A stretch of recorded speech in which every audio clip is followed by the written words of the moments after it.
Nice one. That was fantastic, Pulse. Well, joining us from Splyce after that win is Wonder. Welcome and congratulations, 2-0. That means that you've locked the bye, so you're going straight to semifinals. And you still have a possibility of getting first place over G2 tomorrow. First, tell me about that series. Why do you think you guys won relatively easily over OG? I think in the first game they were kind of caught off guard by the fact that we could help side lane so easily, so like they died all over the place.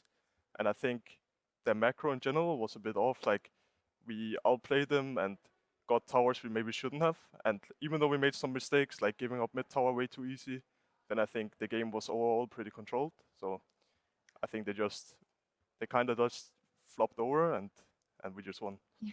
So last week we had a chance to talk with Trashy, and he said that right now the best way to play the game is 1-3-1. Do you echo that sentiment? Do you think that it is the most efficient way? Because that seems to be what we're seeing a lot from your draft.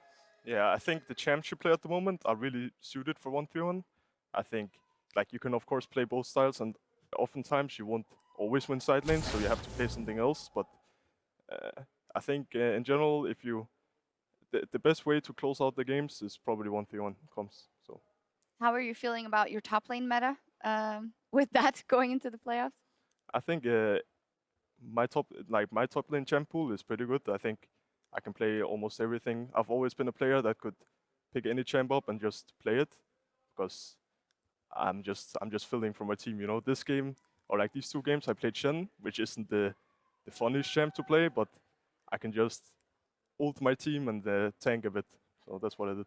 Yeah. So for playoffs, you are likely going to be playing on patch 6.15. There are obviously a lot of big changes. It's going to affect macro in probably quite a big way. So how confident do you guys feel going into playoffs on that patch?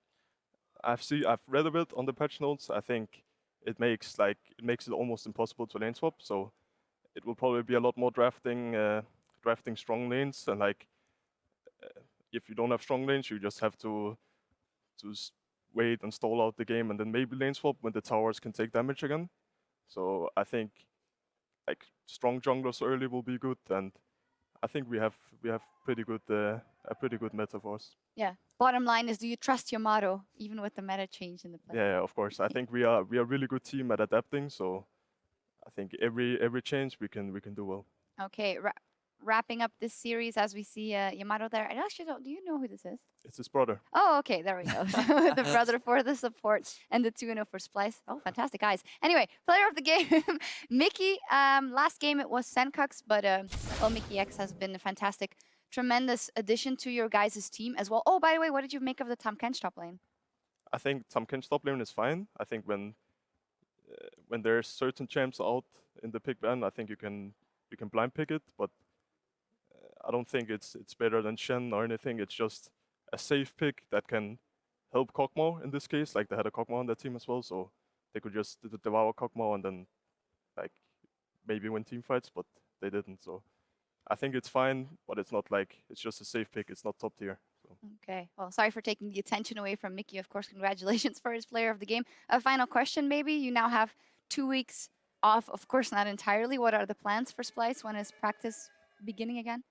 I think we can take a small break and then come back. I think G2 is probably doing the same.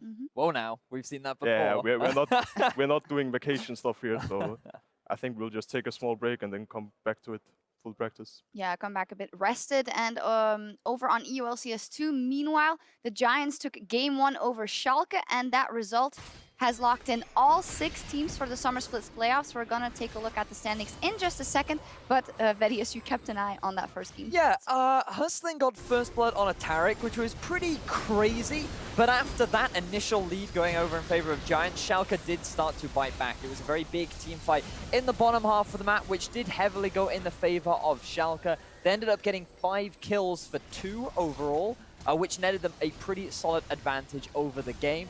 You can see the fight playing out right now where Schalke taking advantage of the fact that they killed one of the big carries very early on, but then Giants later on into the game found some big fights. They got themselves a Baron. Is that a Rengar? That is in fact a Rengar that ran Ghost, which is why Hustling was able to get that kill in the jungle. So always be aware, if you are going to run the Ghost, you are at a big risk of the collapse early on. But yes, Giants did have a very impressive performance, and it was pretty much another day in the office for them, even though it was a bit of a shaky start early on. Yeah, and with that, we can take a look at the updated standings as all the playoff spots are now locked in. We see that we have a bye for G2 Esports and for Splyce, and then Fnatic, Giants, H2K, and the Unicorns of Love are our playoff teams. Wonder, what do you think of that kind of representation of teams in the playoffs? I think actually every team who's in the playoffs right now, I think they deserve it. I think maybe Vitality could take it from Unicorns. Like, you never know. I think Vitality has been improving a lot, but I think the bias and like how the teams are at the moment, they're plays well. So out of the 3 through 6, who do you think is the possible scary surprise dark horse that could somehow make it to the finals? Who's that surprise team? I think it's always difficult to play against Unicorns. Like, they could always pull out something, but if Vitality makes it, I think they could be really, really risky to play against as well. H2K, they don't look too sharp right now, and they have some problems as well, it seems like. So I would say Vitality, Unicorns, and Giants are probably like the strong ones. Vitality not in playoffs, but they could play in the Gauntlet, obviously. And like, Right. of course, Yeah. Fnatic. So I think Fnatic is like below us in G2, and then the rest comes after Fnatic. So. Basically, you gotta be careful of everybody if you want to win the whole thing. We've got one match left to bring you here in the EU LCS arena. Thank you very much, Wonder, for joining us. Good luck in playoffs in 2 weeks. And for us here, the Unicorns of Love will load onto the Rift against H2K right after the break, so stay with us.